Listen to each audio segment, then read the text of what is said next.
the fight's going to be boring as hell. Because any fight he's in is boring as hell. Shakur is a really good boxer. He's a good boxer, but it's nothing that stands out to me. It's just, okay, you know how to move, blah, blah, blah, but it's nothing like Tank or me or like somebody got to stand out. Like like you're not just fighting I anybody. see boxers all the time. I've been watching boxers my whole life. I know the ones that are different.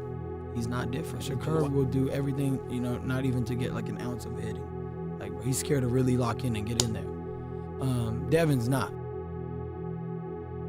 But Shakur,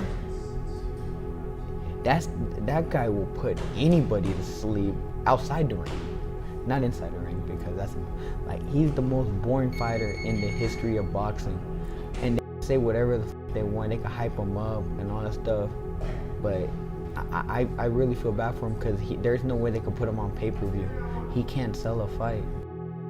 Boxing experts and former champions are weighing in on the Teofimo Lopez versus Shakur Stevenson matchup, with many predicting that Shakur will lean heavily on movement, defense, and ring control. While critics dismiss his style as running or boring, supporters argue it reflects elite-level ring IQ and discipline. That Shakur gets, like people say that he's boring and all that. He's not entertaining. I mean, look, he's like an Andre Ward style. Andre Ward wasn't really that entertaining, but got the win. I mean, that's what boxing is all about. So I used to love watching Andre Ward fight because it was so punch perfect. I watched his footwork, how he moved to the right, to the left, and I trained with him as well, with Virgil. And I used to watch how he trained and how he fought, and I thought how he puts his hands there and uses it as a defense, and then pulls your hands down and catches you over the top, and them little things. So this is a fight that people get, because you got two different styles. You've got an offensive, defensive in Lopez, and you've got As the boxing world builds anticipation for one of the most talked about fights of early 2026, the debate isn't just about who will win, but how the fight will be fought inside the ring. The body punching, when it comes to good timing, when it comes to craft, I would have to give all of that to Shakur Stevenson. What do you think, Doug?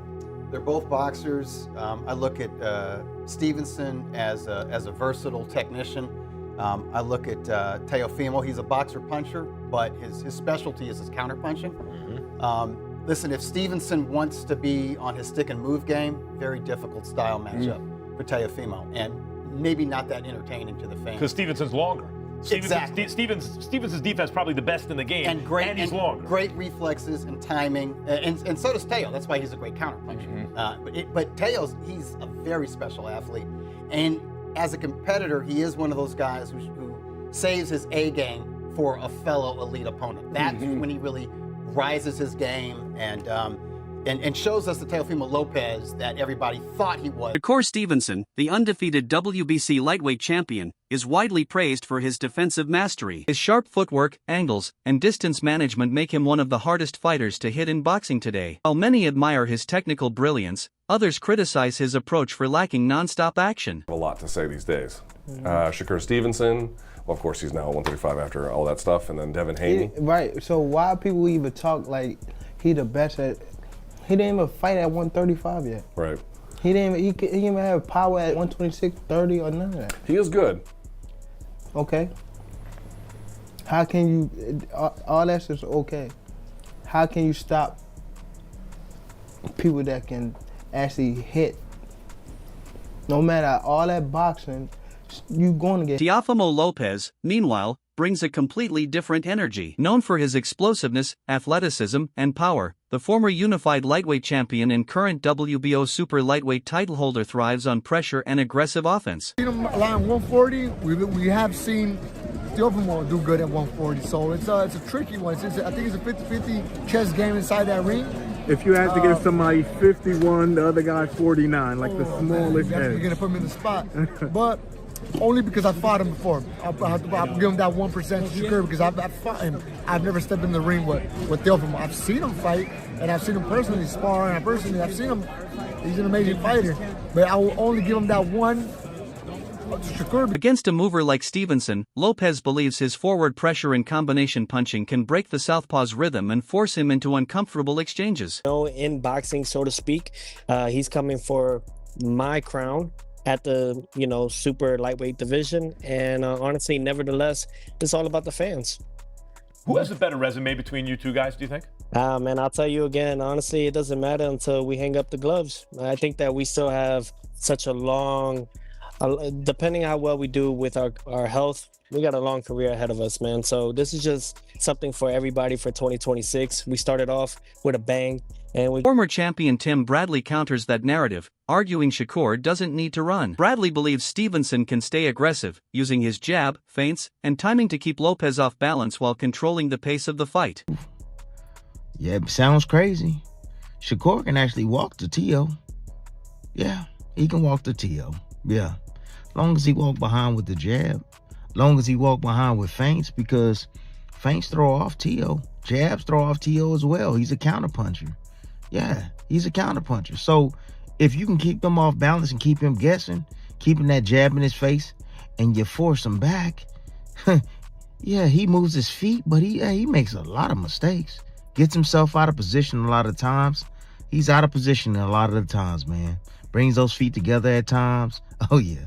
When he moves side to side, same thing. He responsibly defensively, nah. When he disengages, defense is whack. Trash. Yeah. When he resets, a lot of time he comes in the range, he's standing straight up.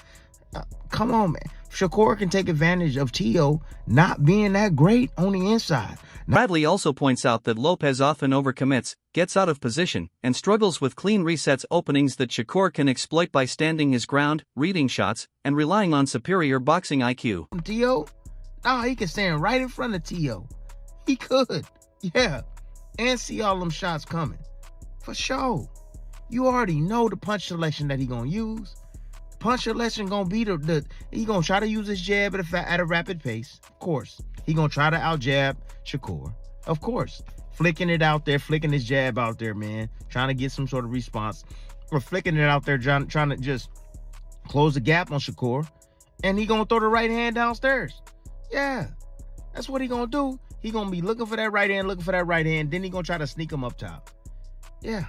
It's plain and simple. Sneak him up top. That's it. But if Shakur can stand his ground, if Shakur can evade and get right back in his space, right back in his face, man, evade and get right back in his face, right? When he's not set or ready to punch, when them feet are spread apart, Shakur can walk to him. Lopez, however, remains confident. He insists he's training to put Shakur Stevenson to sleep and make a statement, especially after going through a stretch without a highlight reel knockout. Out of you and Shakur, I would consider you the more explosive, possibly the more speed concerning like getting to the target quicker. But I haven't seen you really get the type of knockouts that made the fans appeal to the whole package and the whole system of you. Are you training? You mean at 140 pounds compared to 135? Yeah, yes, in comparison. Yeah. Are you training for a knockout? Are you training to do something to not just beat Shakur, but to beat him in grand fashion? And when I say grand fashion, I mean going for the knockout.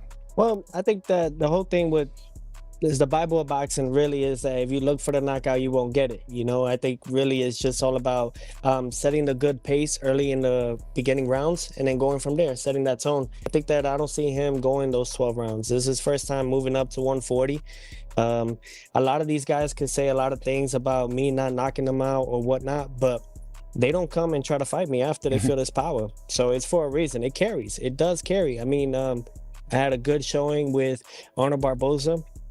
He was #1, my mandatory, and he was too hesitant trying to commit to punches. So I think that it's just something that's going to be a rude awakening for Shakur. Hey, Doug, you hear that? He said the Bible of boxing. What else is called the Bible of boxing? Ring Magazine. And he's a two-division Ring Magazine champ. Great ambassador for those championship belts as well. Yep, absolutely. I'm very big on those things. You know, I claimed 2 weight divisions, 2 Ring Magazine belts just at 25, you know, and I'm 28 now. I've been defending my belts now. I feel, you know, and then most importantly, you know, this will be my 4th title defense with the Ring and the WBO junior welterweight. Stevenson, on the other hand, believes this fight will showcase his complete skill set. He's spoken about exploiting Lopez's flaws, not just with movement, but with precision, confidence, and calculated offense if the game plan is executed properly. And I'm focused on what I'm supposed to be doing. Nothing else matters around me. That 4-weight world champion, it means everything to me. That's me separating myself. A lot of these guys that they claim is the guys nowadays, none of them can say that they are a 4-weight world champion.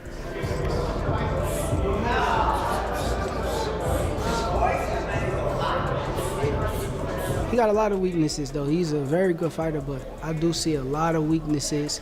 He's not going to correct them overnight. It's going to be the same Tio that we done seen 1,000 times before. He's going to come out there trying to perform highly, and I'm going to take advantage of it. But as far as the weaknesses, I'm going to keep them to myself.